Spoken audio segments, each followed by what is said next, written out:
Hey guys, what's going on? Blaine back for another Netflix review, and today I'm going to be talking about The Forgotten Battle.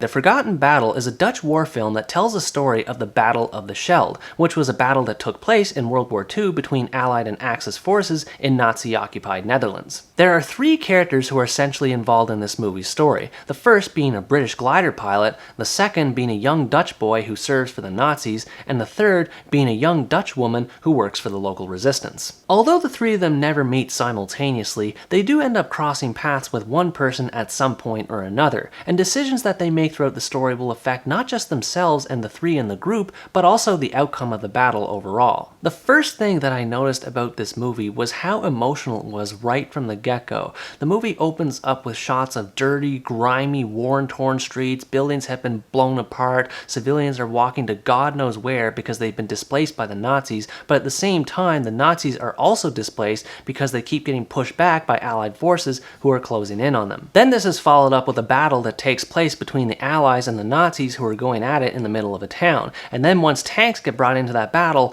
all hell breaks loose. Buildings go on fire, explosions everywhere, dirt's flying all over the place because of the explosions, soldiers are getting killed, civilians getting caught in the crossfire. There were all kinds of things that were happening in that scene that was just heartbreaking to see, and it gets even more heartbreaking when we come to know the characters. Although this movie doesn't have a main character per se, I think Toonje is the one who is the most significant. She's the Dutch resistance fighter that I mentioned earlier, and she doesn't actually start off in the resistance at first. She's kind of roped in and motivated to join on behalf of her brother, who's actually the one who's involved in the resistance. Her brother Dirk throws a rock through the windshield of an incoming Nazi truck, which takes out the driver, who in turn runs over a couple Nazis. Because of this, Dirk ends up on the run from the Nazis and is eventually caught and tortured so that he can reveal information as to who else is involved with the resistance. This gives Toonje the motivation she needs to carry out her objective that's assigned to her by Dirk, which is to deliver secret documents and photographs to Allied forces so that they can get an edge in the war. I liked how there was a personal stake involved in Toonje's mission, and out of the three central characters, I think she's the one that does the best job when it comes to acting in the more emotional scenes. Van Staveren was another interesting character as well. He's the Dutch citizen who serves under the Nazis, and you can just see written all over his face how much he hates and disagrees with everything that is happening around him. Having been injured from the war, Van Staveren is able to secure a desk job working as a secretary for a high-ranking commandant, and it's at this desk job that he finally witnesses what kind of horrors the Nazis are exactly capable of doing, and this is what motivates Van Staveren to commit increasingly treacherous behavior against the Nazis. I liked seeing the whole revenge side of that story play out. Van Staveren was a great angry character, and it made sense why he was angry, because he hates seeing what's happening to his country. He doesn't have a whole lot of dialogue during the story, but his facial expressions say more than any line of dialogue possibly could. The last central character, Will, is unfortunately the least memorable of the bunch. He's a British glider pilot who serves under an officer who's actually played by Tom Felton. I was pleasantly surprised to see him in this movie. Anyway, Will and his squad mates take part in Operation Market Garden, which was essentially an airborne operation designed to create a route from Netherlands to northern Germany. However, their fighter plane ends up getting down by enemy fire and crashes into the marshlands, which they do survive the crash, but they have to navigate their way through the marshlands and find their way back to Allied forces as soon as possible. Will by himself isn't really all that memorable of a character when compared to Van Staveren or Toonje. His stake in the war just isn't as personal as those two. However, he's not a bad character by any means. He has a good relationship with all of his squad mates, and his humorous interactions with them do help lighten the mood when it counts. And that was something that I noted throughout the rest of the movie as well, just the sheer amount of camaraderie that every group of people seem to have in spite of their circumstances,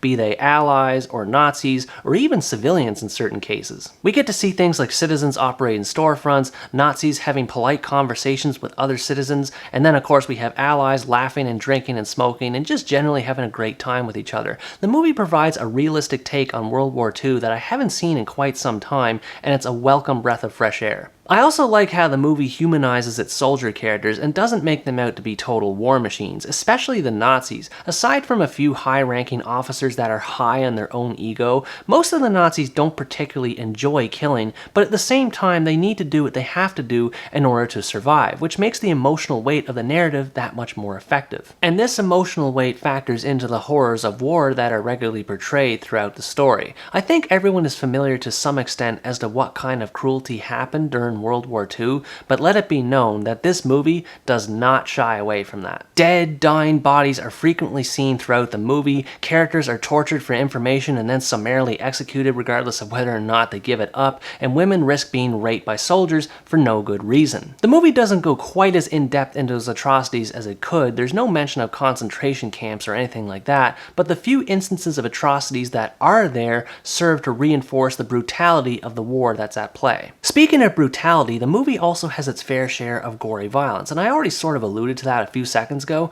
but it bears repeating here once more. Seeing soldiers lose their arms and legs to explosions from mortar shells and cannons and mines, and them screaming in agony while that's all happening, absolutely broke my heart, and it was gut-wrenching to see. But at the same time, it was also necessary to see that violence because it reinforces how dark and desperate the Battle of the Scheldt really was. By the way, I don't remember if I mentioned this earlier in the review, but the Scheldt is a river that stretches its way across what I believe is the Zeeland province in Netherlands, and the reason why the Allies want to take it back from Axis forces is so that they can have access to a port harbor in the city of Antwerp, which in turn will make their invasion upon Axis forces that much easier. The action scenes for these big invasions and even some of the smaller firefights that take place involving Will's crew are breathtaking. They all have this dirty, grimy, visceral look to them. Soldiers have their faces caked with dirt, limping from their injuries, suffering from shell shock. These moments are so intense, at times it almost feels like you're right there with the soldiers. The Battle of Walcheren is a prime example of this. Axis forces try to hold ground against incoming Allied forces who are trying to reclaim the community for the Dutch once and for all. I'm not going to spoil everything that happens in that scene because it is a marvel that has to be seen to be believed, but what I like most about this scene is that this is where Will's character shines the most. He finally realizes his true value as a soldier, and his willingness and determination to run through the trenches amidst a blizzard of gunfire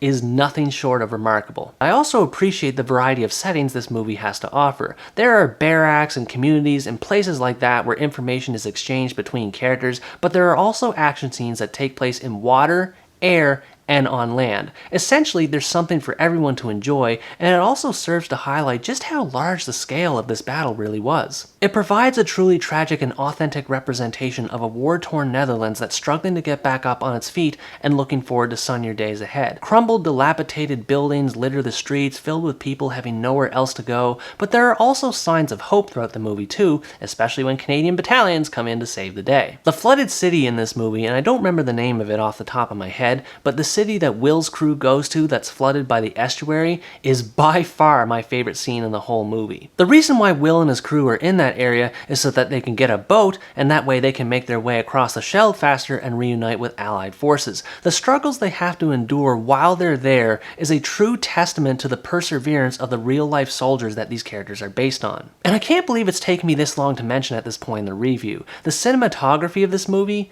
what can I say? It's amazing. The shots of soldier silhouettes walking across a smoky, smoldering battlefield underneath an early morning sky is one of the greatest shots I've ever had the pleasure of laying my eyes on. Honestly, the only thing that I really disliked about this movie, and it's more a little nitpick than anything else, is that its characters don't experience much in the way of development. They do have some degree of backstory behind them, but when you look back on them after the movie, they're still a bit lacking. In the end though, it's not all that big a deal. Each character still goes through their own struggles, and there is some sort of payoff for them towards the end of the story. I would have liked each of them to have a bit more in the way of personality, but it's not a deal breaker for me. Overall, The Forgotten Battle is an unforgettable experience. It portrays a small but significant battle in World War II history and is unflinching in its presentation of it. If you enjoy war movies and you're looking for one that has a balance between action set pieces and character struggles, then you gotta check this one out. It is pretty much mandatory viewing. I'm glad there are movies like this out there that exist, both for pointing out the struggles of innocent civilians during wartime and for humanizing the soldiers on both sides of the fence.